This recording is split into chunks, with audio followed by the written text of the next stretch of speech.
the chain.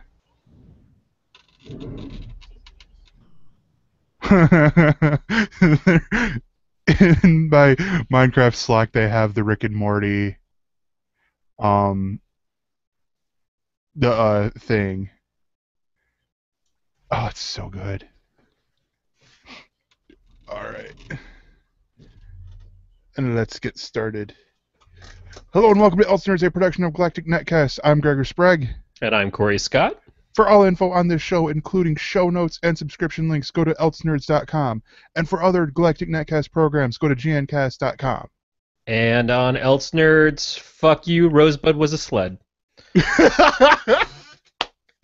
Basically sums it up right there. We will swear liberally and we will spoil stuff, so you have been warned. I actually love that idea for the show. Every episode we're going to do a different spoiler from like 30 years ago. At least. I like how you go 30 years ago when I'm doing Citizen Kane as my spoiler. That's why I also said at least. Yeah, okay. You know, give them enough time. Actually, no, I'll go. Let's go to 5 years ago, maybe 2 if I'm feeling frisky. Jesus Christ! I mean, 30 years ago is still, in most ways, feels like very recent films. I'm seeing things hitting 25, 30 years old, popping up in my feed all the time on Facebook, like, hey, it was 30 years ago that this movie shit. Fuck, really? 30? Are you fucking kidding me? That's crazy. I'm close to death, I think. I'm dying. But no, so this is an interesting week. One, because this Sunday I will be doing your show, Corey. That is something that I heard and was said on our last week's show, which you would know if you ever listened. Yes. We actually did have someone on the show who does occasionally listen to it because she was our first fan letter, and she was a fantastic host. In fact, we've had 2 people who came on strictly as fans, and they've both been great. So I kind of want to retire because I don't think we're ever going to get better than that. Well, Corey, I hate to tell you this, but episode 50, I'm still not going to listen to. No, I won't listen to that one either. Fuck that guy. But no, so, Corey, how's your week been? We'll start off with that. It's been nice to not be traveling. I think last time I had just gotten back from Rhode Island. Yeah. And this week has been more of me sitting on my ass, and I'd like to keep doing that. Nice. Yeah, I am currently, fingers crossed, going to be getting a new job in a couple of days, which would mean... I really thought you were like, I was... currently, I'm fingering somebody. I'm like, Jesus Christ, Gregor, right here on the screen? No, off camera. I'm classy that way. Thank God Evan is muted. But no, fingers crossed, I will have a new job next week, which will give the show more stability, more, hey, we can do it on Monday nights now instead of this clusterfuck of working retail. Yeah, like half the time the show hasn't been screwed up on Monday nights because of me and my job. For recently it's been about maybe 40% you, 60% me, or I should say my boss, who has me working Sunday morning if I don't quit before that. So here's fingers crossed to me quitting. So let's get into the news. And the first bit of news is that, and this is an article I found really interesting, and this is The Walking Dead's Shiva tiger real or computerized? I thought maybe it was animated like Tigger from Winnie the Pooh. But no, actually, I thought it was, an interesting thing because of the fact that we have with this series or season 7 trailer for The Walking Dead, they showed quite a few things. They showed obviously King Ezekiel and his tiger Shiva, and then they showed other stuff that I haven't seen because I want to be as surprised as everyone else. Although I did hear a theory from one of my coworkers, and I hate him if it is right. On who dies. Basically on who dies. I won't say anything right now, but he has said 3 people. All of it makes sense. I hate to even admit that. And I will share with you guys off air, but for the listeners, haha, you will never know. It doesn't matter because First of all, three people. Way to fucking hedge your pets. No, Uh, well, he has them in two separate groups. So there's one that he's saying is going to be a double death, and he's basing it off of the comic. That is your hint. Go with it. The other one is because the character I'm gonna put it this way. Basically, he just wants to start a riot. That should well, tell you who the three characters are. I can tell you with some semblance of I don't really give a fuck that it was stated at one of the convention panels this weekend that included Daryl and Glenn and uh, Rick and Negan that according to the people on the stage, none of the people that were on the stage are going to die. So it seems that would shit all over that one theory. If that's the case, I don't. Mm-hmm. I'm gonna go back to it's The Walking Dead, and I walked away. Yeah, So I and that's kind fine. of it's the comfort of in my heart of all of the characters that I left that were still alive are always going to be alive for me. And that's the beauty of how last season ended. Is it ended at a spot where you can just go, I'm done. Much like it did in the comic book. Now, in the comic book, they showed that it was Glenn getting brutally murdered. Like his head was a watermelon and Negan was Gallagher. Um, sort of deal. And it was a very just distinct endpoint for that's how Robert Kirkman designed it, and so that's what they put in here. But this is the cool part that I like about freaking hey, let's just call it a spade. Greg Nicotero, because some of the stuff will be CG, but they're going practical. They're doing and not practical with like actual tiger, because Robert Kirkman, I believe, is quoted as saying, um, basically, I won't be on set if there's or on. Great, no real tiger. I can still come to set. Kirkman jokes. That sounds awesome because I would never have come to set if there was a tiger. There's no real tiger at all. It's all magic. Uh, So Kirkman also said under his breath, "I don't want to be on the set if there's something there that can physically eat more than I can. I get to make that joke because I'm a fat man, and we fat men get to tease each other." yes, um, but they're using animatronics for the other part, and that's the part that has me so excited. I'm like, this is cool. We get to see super like we're living in this age now where practical and digital can combine so well that we get it on TV shows, and it's hopefully, fingers crossed, not going to be cheesy. I'm looking at Supergirl for the cheesy bit on it. Supergirl's effects were okay. I think it's a learning thing. Yeah, Sometimes they come together really well. Sometimes they're still a little bit challenging. Sometimes you've blown your budget just on the cast or something. yeah, But in the end, it all works out. And if you've got to buy into the show for the story, you can look past the effects. That's pretty much Doctor Who right there. yeah. Is Doctor Who's effects have never been incredible, although they've definitely had some shining moments. But you don't care because you're watching Doctor Who, and you're in love with the characters and the storylines. And for those of you who are really quickly wondering, the Shiva that you see on the trailer for season 7 is 100% CG. But they will be using some parts of CG and animatronic, and I wouldn't be surprised if there is some scene where they have to get a real tiger, that they would possibly get a real tiger. That's me speculating. Um, but yeah, I'm excited for season 7. I know you're not, but I'm excited still. Heck, I'm wearing a Walking Dead hat right now. On to the next bit of the next news. This one I'm really excited for because I love this show. I love the cover, the headline picture. Starz is making an American version of the UK TV series Peep Show.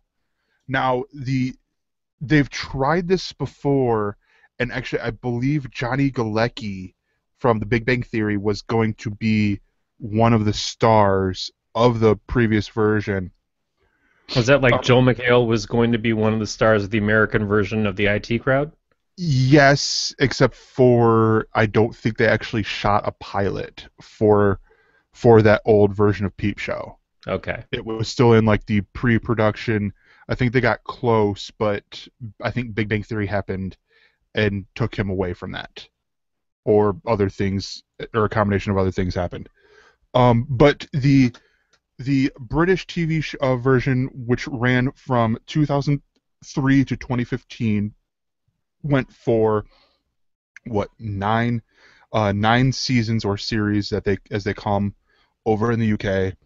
And the original creators, Sam Bain and Jesse Armstrong, will serve as consulting producers for the new show, and Eli Jorn, who's done Wilfred and Blunt Talk, will executive produce. Oh, this is gonna be so good. Kind of like when Ricky Gervais produced The Office for America. Yeah, yeah, with Ricky Gervais and uh, who's the other guy? Tall, stretchy guy. The tall one. I can't think of his Stephen name. Merchant? Yeah, Stephen Merchant. They were both consulting producers on there. But the Peep Show centers around David Mitchell. The original one centered around David Mitchell and Robert Webb's characters, as Mark Corrigan, a conservative, anxious rule follower, and Jeremy, a sensitive slacker who never really seemed to have a job. They were roommates and friends in the forced way of that people who spend a lot of time together often find themselves. And the other thing about the show, a little bit, yeah, a little bit like The Odd Couple. But the thing that set this apart is it was all shot first person, so it was all shot hardcore Henry style, for Through their own point of view. yeah, through their own point of view, with them also doing the narration, like much like a comic book, where you would hear them really give their thoughts as they're talking, or as they take a break and talking with their roommate or with whoever in the situation might come about. And it was really interesting to see, because you felt like you were in these people's lives, even though it was a fictional show. Like, I remember this last season that just wrapped up, like at the end of 2015, going, when it wrapped, I'm like, that's it, no more, and feeling sad for that point, because it's like I can go back and watch it again, start from the beginning and go through, but there's never going to be any new Peep Show. Yeah, I feel the same way anytime I finish a burrito from Taco Bell. It's like, damn, I finished that burrito. But then I look over at the plate and I've got the other 4 burritos sitting there, and I feel like I'm going to be okay. Yeah. It's the same thing. It's exactly the same. But no, so this is going to be cool. It should be coming out in the near future, probably next year. The next bit of news, and for those of you playing bingo at home, cue Corey rant in 10 seconds. Geoff Johns has been promoted to president of DC Entertainment. And Corey, go. First of all, I don't understand what. Fuck. I don't have anything bad to say about Geoff Johns being promoted to president of DC Entertainment. I just hope that they work the shaft as well as the balls when they were doing it, because let's be realistic. What does this mean? He's not the president over Diane, I can't think of her name, who's still the president of DC. He's a president under another president, but they had to do something Diane because Nelson. He's pretty much just been the one guy in charge of anything creative at the company that is getting people to actually go, oh, thank God Geoff Johns is involved. Because after Dipshit 1 and Dipshit 2, who I assume used to work for the Cat in the Hat, went and did the New 52, and yeah, Johns was involved in that, but seemed to like really be in a small section of just Johns' world, where he could kind of write his own continuity outside of let's fuck up every other DC property we have right now. Um, they said, well, we're going to do this rebirth thing, and Jeff's going to take charge of it, but then not write any books because he's way too fucking busy, because he's also going to save the film franchises from Snyder, and maybe try to keep us afloat so we don't get sold to Valiant next year, because why would Marvel want to buy them at this point? Fuck DC. And yeah, so good that they promoted Jeff. Happy little man from Michigan way back in the day. I have nothing bad to say about it. It does It's sound a little bit like a lateral move, because everything you just said is from the article, where he's the chief creative officer and president. Still reports directly to Warner Brothers president Diane Nelson, who is also the chief content officer for Warner Brothers Interactive Entertainment. Dan DiDio and Jim Lee are still co-publishers. Bob but Harris they report to Nelson. Fucking still editor-in-chief, and that's probably the one that bums me out the most. Yeah. It's a nice name to put on your. It's not like Geoff Johns was going, yeah, unless they make me president, I'm never really going to be able to move up in the world. Or get a job anywhere else. It's like people are champing at the bit to have Geoff Johns come over to their company and do for them what he has sort of helped, but not really yet for DC. I mean, he's done some good things at DC. Don't get me wrong. He made Green Lantern a very viable character again when Hal Jordan had been shit upon, but then he fucked Wally West and now has the responsibility of bringing Wally West back, but now there's two Wally Wests. Also Kid Flashes, and brought back Barry Allen. I don't really know what things he's done that have been all that super spectacular, but at the same time, he seems to have the most vision of, let's try to unify story and try to keep things at least in some capacity relatable, and maybe not fuck up Superman as much all in one go again. So yeah, I guess if you want somebody to come in who's partly responsible for destroying your universe and then pick up the pieces to kind of try to put it back together again to make it almost as good as it was before, Geoff Johns is your man. Yeah. I honestly don't know what this is going to entail for him responsibility-wise. I don't know if this is going to be, if he's, because it to me it seems like a lateral move. Because it's not a lateral move. I'm sure that there's a paycheck involved, and I'm sure there's going to be those moments where he is in a room with Jim and Dan and Bob, and they're all going to have the conversations like they've had before. But and Jeff is just going to go, yeah, but here's my president penis, and plop it out on the table. And just at that point in time, see who really does have the power. But here's the thing with that, though. They could be like, that's an impressive president penis, but we don't report to that president penis. We report to the other one of Diane Nelson. Yeah, but I think that's going to be the point, is he is the one who got promoted, and they didn't. Yeah. So at this point in time, it's like right now, he's the one getting the accolades. I think the last one who touched it won is sort of like, if I know anything about sports, which I do not. So I kind of think that it's possible that this gives him that. Have you ever played Rochambeau? Rock, paper, scissors? Yeah. Okay, we used to do it in my live-action role-playing group. We did vampire and werewolf. And Rochambeau, very simple. You know, you rock beats scissors, scissors beats paper, paper beats rock. But then if you had one particular power, you would get the bomb. And the bomb could beat both rock and paper, but not scissors, because scissors would cut the wick. So the bomb is more powerful than the other things, but could still be beat out in the right sort of hand.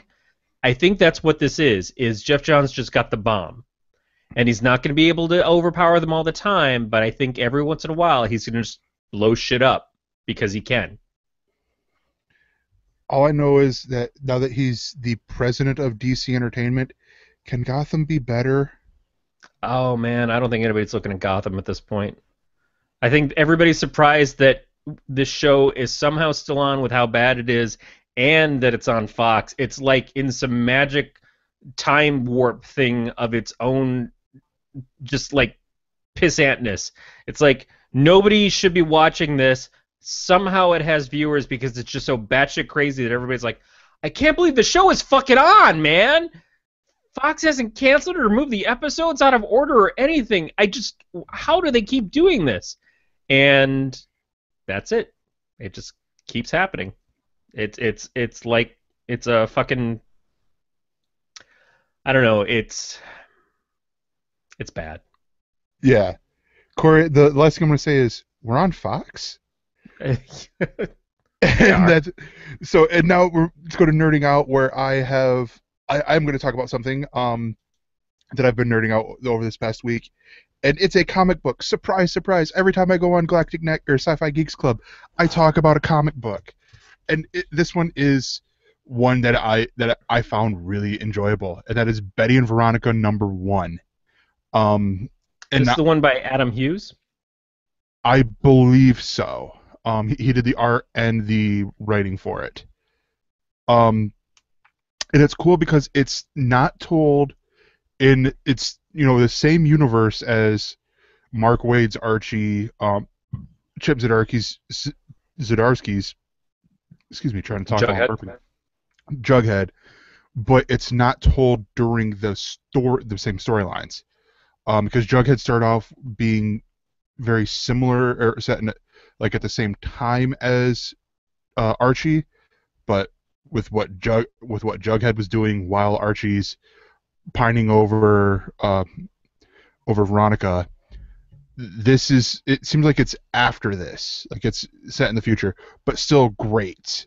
The whole first issue is told through Jughead's dog, complete with the explanations of who each character is.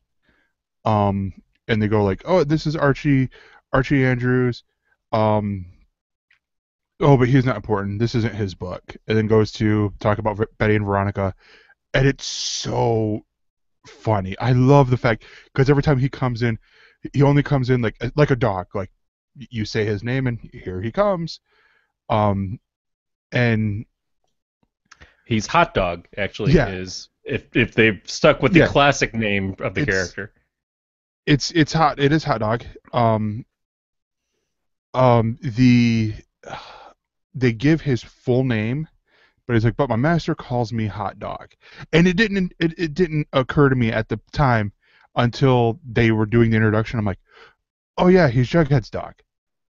Because Jughead is not his real name. It's Frederick Forsyth III or something like that. And it was a really good story. It's all set on Pop's Diner closing down. So they're trying to figure out, and a Starbucks company is coming in to, like Starbucks like company is coming in to fix or to take over the spot. And Betty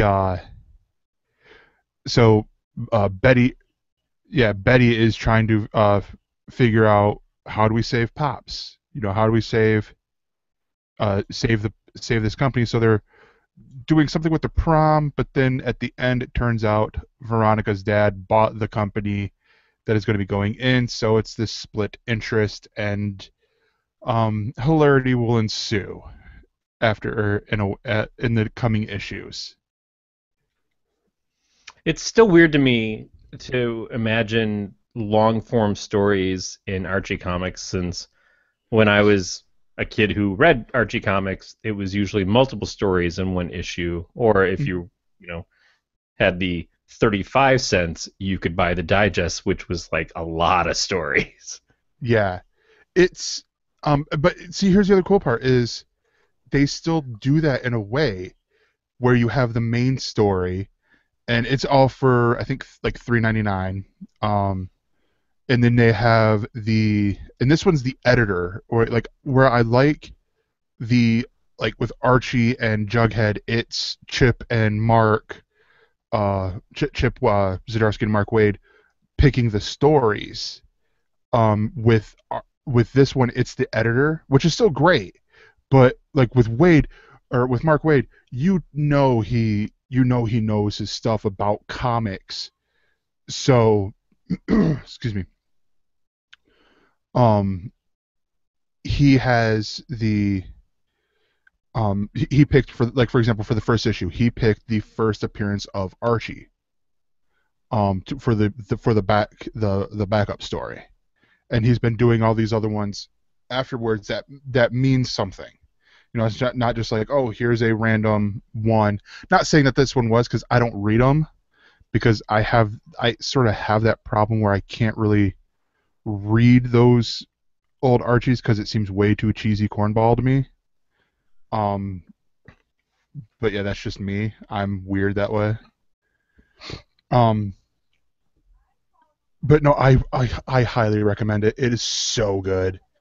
I'm enjoying all the Archie comics, to be honest, that are out right now. The new revamped world that they've got going on. Which is strange but awesome that Archie comics have been having a resurgence, and they've been getting such great creators to work on them. Although they've had great creators for a long time, certainly they've moved up to much bigger, well-known, more well-known star creators. Yeah, getting Mark Waid and Fiona Staples to do the first two issues, then getting Annie Hu to do the third, and now Veronica Fish, and then you have Chip Zdarsky, and I think Erica Henderson is doing the art for Jughead. And actually, Evan brings up an interesting question. Are you excited for Riverdale coming to the CW? And actually, I am. I mean, I think CW is going to have this problem of them having way too many shows for the time slots that they need to fill, but that's a good thing. That's a good problem to have. But that excitement is coming from this because it's actually a great thing in my opinion, because you have the comics that the kids can go read. There's newer, and it looks new. Like they're like, oh, we're gonna go down to Pops to get a soda pop, sort of deal, or whatever. It's in the modern age. They're all on their cell phone, so it seems like they could tell they could tell older stories again, but for a modern era. Whereas I'm not interested in it because fuck teenagers, I'm old, get off my lawn. And back the fuck up. If I'm sitting there trying to capture a Pokemon, you don't walk over here and get in my lure place, bitch. I will knock you the fuck down. You're 4 and I can take you. Real quick, what team are you on? I'm Team Instinct. Oh, you suck. Team Little Guy. Team Valor. That's fine. But yeah, so Corey doesn't have a nerding out because we've all been nerding out over one thing this past weekend. Taco Bell. Oh. Yes, exactly. They have a new menu. We're going to try each one individually, and we're going to give you a full review. No, we're going to talk about San Diego Comic-Con. This is... This reminds me. I'm sorry. I'm gonna cross promote again. We did have a conversation at the opening of the last podcast of Terror about Matt's wife and adult diapers, and that could be our review system for the Taco Bell off. It's how many adult diapers did it fill? All of them. Yeah. So we are going to do something here. We're going to talk about some of the trailers. Now, I haven't seen too many. I've only seen one of the TV show trailers, and that was just moments before we went live, and that was the Justice League animated trailer. But I wanted to talk. And that one, I recommend. We might talk about that a little bit later. But there's a lot. We will have a link to where you could see all 25 trailers that debuted during Comic-Con. A lot of the trailers are on the TV show side. I will say, are ones that I don't want to be spoiled on, like Sherlock, because it's a issue with me of everyone wanting to get a picture of Benedict Cumberbatch out in London filming the show so as to, get the exclusive and all this stuff, and it ends up spoiling the experience for me. And yeah, call me a spoiler pussy, what all you want there be. I don't care. It's a thing of where if you're gonna we talked about this like in our previous iteration, if you're going to jeopardize the show just so you can get your picture of Benedict Cumberbatch, you could go suck a dick. It's a good thing you don't do a podcast with spoilers in it so you don't look like a hypocrite. But that's only a spoiler for that everyone has seen. Yeah, no, we do spoilers on things that people don't necessarily see, but we Everyone tell them has a up front chance at to the see. beginning of the show, and you can always turn us off. It must be pretty easy because very rarely do people actually listen to us in the first place. So anyway, You get 51 people, 41 uniques. Thank you fine. very much. We're not making it in podcast terror numbers by no means. Oh no, Corey, you're slumming it over here with us. I enjoy the slum. So the first one that we should probably talk about is the big fish in the room. Possible pun in there. Justice League. We have, this is. I'm trying to talk and do a couple other things at the same time. This is the, Zack Evan's still Snyder's. biting his bottom lip. Yeah, Zack Snyder's next foray into basically creating the Jaws sequel, because this whole opening scene reminds me of Jaws. But so what did you think of the Justice League trailer? Well, god damn it, just hit me right where I live at the very beginning. So a Zack Snyder movie, maybe his problem all this time has just been Superman. Because there's no Superman in this, which to me is a big fucking problem that you have a movie called Justice League and you can't have Superman in it. But okay, other than the fact that you screwed the pooch lovingly to get to this point, let's go with the idea that this looks pretty good. Yeah, It looks fun. It looks funny. There is the most Affleck moment in the world where he is talking to Diana Prince, Wonder Woman, and he's saying that that Aquaman may be joining them, maybe yes, maybe no, and she's like, he said no, didn't he? He's like, yeah, he said no. It was just so pure Affleck in that moment. I was like, God damn, this is the guy that I wanted to kind of see playing Bruce Wayne / Batman. And there's the moment where he introduces himself to Barry Allen, as and the video viewers are seeing right now. as they're seeing, if you are a video viewer, and basically is trying to recruit him when he's had no luck recruiting other people so far. And Barry's like, yeah, sure, I'm in. And you just see this wash of like, oh, thank God. Okay, sure, that's great. That's all I had to do was ask you. Fantastic. I can't say that these characters seem super recognizable as the characters as I know them from the comics. Barry Allen, fun, light. I'm not getting detective that works, CSI detective from this. Arthur Curry, not really seeing Aquaman as I know him unless you go back to the Arthur Curry 90s version with the hook hand. But as far as interactions of characters, fun dialogue, reasonable amount of action without giving us any hints as to who the villains are, really, it looks good. It looks like I would enjoy watching it, which is far away from the experience I've had from the last two Zack Snyder movies having to do with the DC universe. Yeah, this is. I echo a lot of the same things you're just saying here. I really loved the Flash in this trailer. I love how his speed looks like it uses like it's like whenever he uses his speed, the Speed Force activates and the lightning and all that stuff. Seeing him um in Dawn of Justice, the Ultimate Edition, it made me think of a subject for Kyle Hill on Because Science, in doing with the Flashes and his super speed and all that. But that was completely beside the point. But I do feel like they hit on him pretty good on the Flash, pretty good of being not necessarily a loner, but being a lighter character. Yeah, and I've only seen Ezra Miller in Perks of Being a Wallflower, and I adored him in that. Yeah, He played a great character, but he's definitely got a fair amount of charm and personality.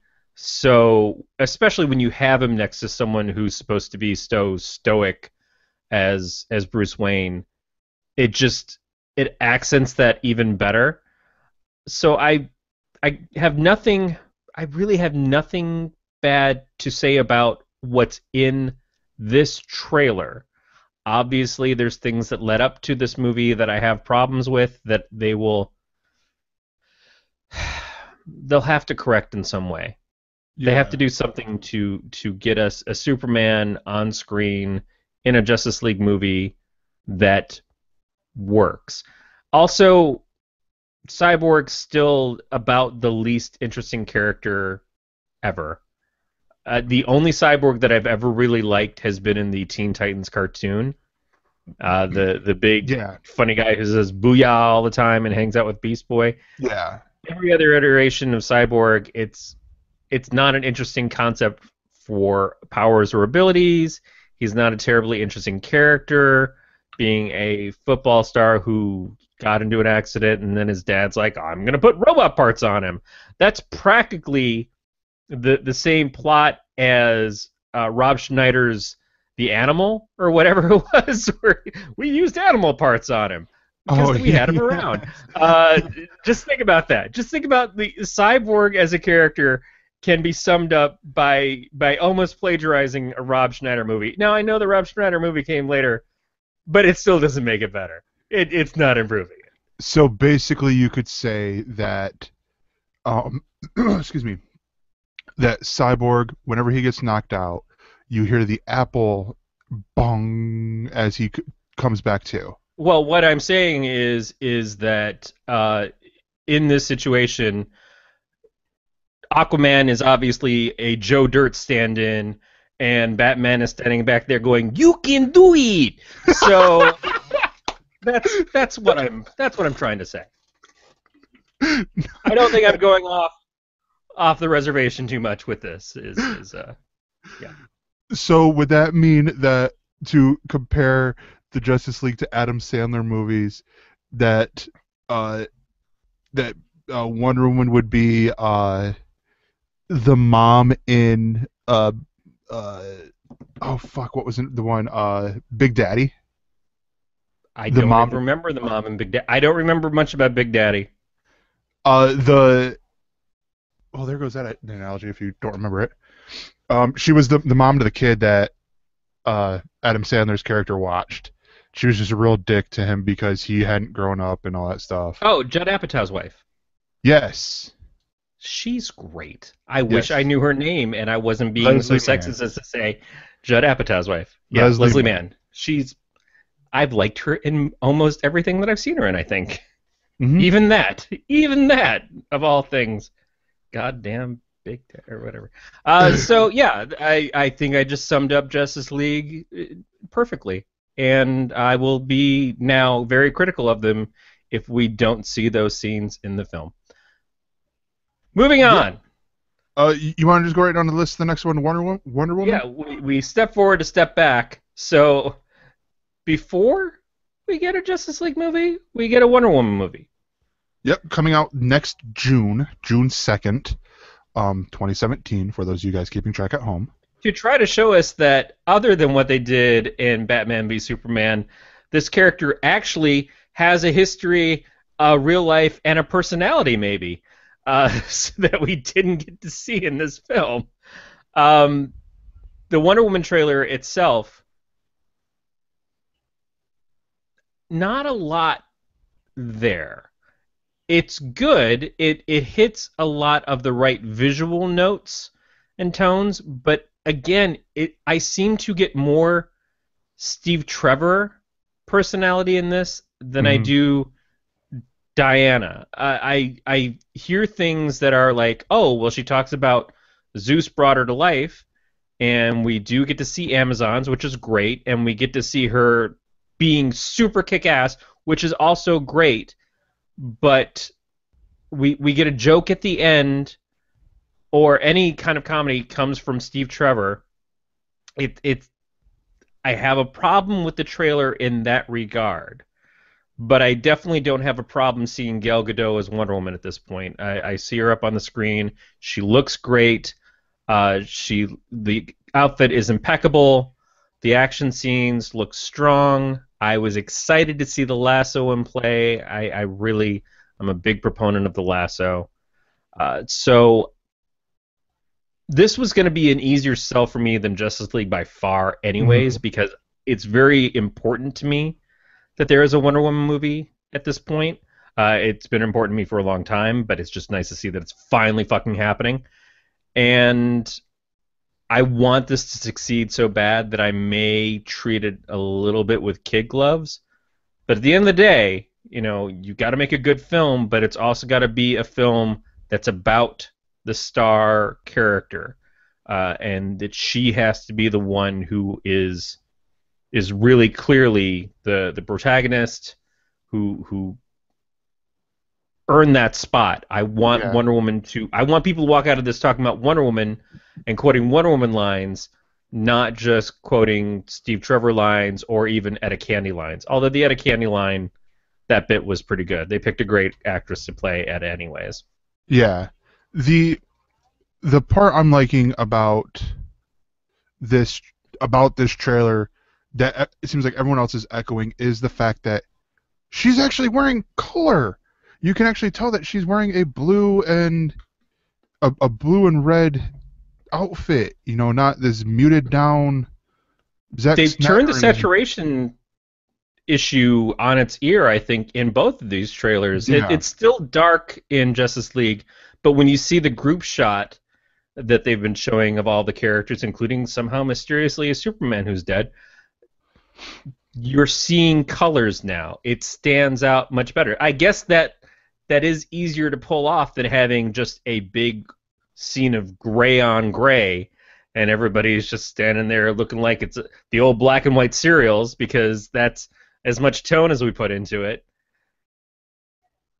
Yeah, I mean it's I enjoyed I enjoyed this trailer. It to me said that this is an origin story, that we are getting essentially Wonder Woman's origin, whether it be the New 52 origin of Zeus is her father. They had an episode of Maury where uh, Hippolyta sat down and was like, Zeus, you could tell you are her father because look, she runs around like this and she has your eyes and blah blah blah, blah all that stuff.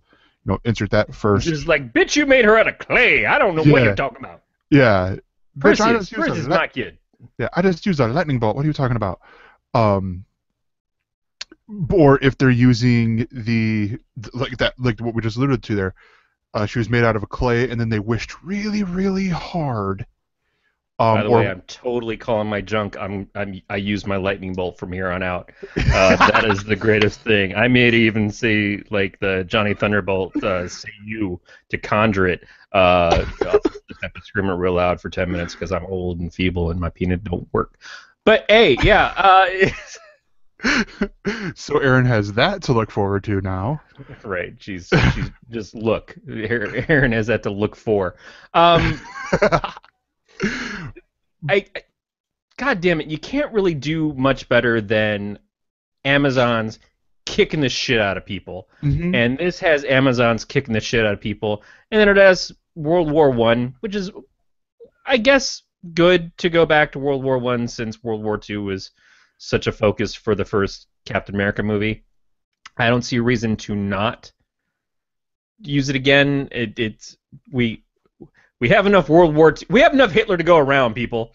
We have no shortage of fucking Hitler. God damn it, the History Channel is used as much as you would ever think possible to use. We could bring more Hitler to the fucking table, but probably not by train. So I just think that it looks good. I like the action in this more than I like how they utilize the action for Diana in Batman v Superman, where it's like she's kind of still and the stuff's moving around her. I don't really dig that effect anymore. Yeah. So we're gonna skip the Suicide Squad trailer. I'm using quotes around that because it wasn't really a trailer. It was some extra footage, and you heard 3 of the songs from the soundtrack. 21 Pilots, Heathens, and I'm blanking on the other 2. I mean, it's a lot of story. It really does put a lot on the table. You kind of get the feeling that whatever mission that they went on first, they lost, and it looks bad. And so now it's the underdog story. They're the bad news bears. I'm just gonna bring every fucking movie back to like this is a movie that you wouldn't even think this is like. No, it probably isn't, but I'm gonna say it is.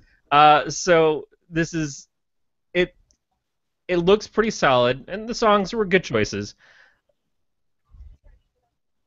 I am progressively more excited about Suicide Squad the more footage I see of it, despite the fact that the Joker is still just the stupidest fucking image on the screen. Leto looks like he's playing the character great. Yeah. Everybody looks like they're playing this. Jai Courtney, who is never like, oh, I'm gonna fucking watch a Jai Courtney movie and enjoy the shit out of this. No, he looks suitably fucking manic as Captain Boomerang, which is again not a Captain Boomerang that I would normally think of, but for personalities in this, Killer Croc, I don't know even talks because he just stands there and looks like he's in like the Wu-Tang Clan or something. But the Wound Tang Clan. That's what he's got. Fucking right on. Write this shit down. This is genius. I had just came up with... No, anyway. Some of the characters, we still have no idea anything about them, like El Diablo or whatever, Fire Pants, and El Diablo. Enchantress. They don't have... Nothing really comes up with them in this, so I think they're sort of extraneous to the story best. You see El Diablo more. You've seen him more throughout the trailers. You see him because he's fire, and you see some stuff with Enchantress that looks visually interesting, but no personalities for a lot of these characters. It's Margot Robbie being a sex pot, which great because Margot Robbie can fucking do that easily. We're getting more Will Smith in the Deadshot role as Will Smith, and the guy who's leading him, whose name I forget from The Killing, he's the Flag. Yeah, Rick Flag. Rick Flag. Joel Kinnaman. Yeah. So it's still these 4 or 5 leads when you include Viola Davis. It's still the emphasis on these people, and everything else is just kind of like eye candy to put near it that will fill certain roles in it. But we kind of get an idea of what the villainous stuff is. It doesn't quite look like it's human. So we're getting stuff that's akin to Avengers, I guess, where there's something that you can just beat up and not worry about the fact that they're killing a bunch of people, which it seems in this they could have just done. They could have just gone full Deadpool with it and just had them just kill everybody. But still, it looks solid. A Suicide Squad, a movie that I never would have thought I would give 2 shits about. I'm looking forward to seeing, and I think I'm going to enjoy. It may be my first enjoyable DC movie of the current crop of films. Yeah. And it's like a week away, right? It's next week. You can get your tickets. In fact, I did a search because I wanted to make sure that Joel Kinnaman was playing Rick Flag. because I'm like, wait, Scott Eastwood's in here too. Is it Scott Eastwood? And so I did a quick search, and the first thing that Google gave me was the times that I could see Suicide Squad on Thursday, August 4th. So I'm like, ooh, I might have to do a Friday showing. Yeah, I don't think we have game next Friday, so I might go do that. It may be I don't like the opening night shit, but I may make that happen. But yeah, so the next one I'm going to talk about. Actually, I'm going to throw a curveball. Did you see the Batman or Lego Batman trailer? I saw the Lego Batman movie trailer and I posted it on a friend's wall because it is fucking adorable. Michael Cera is playing Robin in this, and I'm sure that's going to confuse everybody because people are going to go, "Why is Lex Luthor Robin in this?" Wait, no, Michael Cera. Do you mean Jesse Eisenberg? Right, that's exactly what I mean. Is the fact that not only is Michael Cera and Jesse Eisenberg sort of interchangeable, still it's an old Hollywood joke, but it's still funny. Fuck you, it's still funny. Not only is that true, but the way that Michael Cera as Robin is acting is so just like that it's just like Jesse Eisenberg as Lex Luthor in Batman v Superman.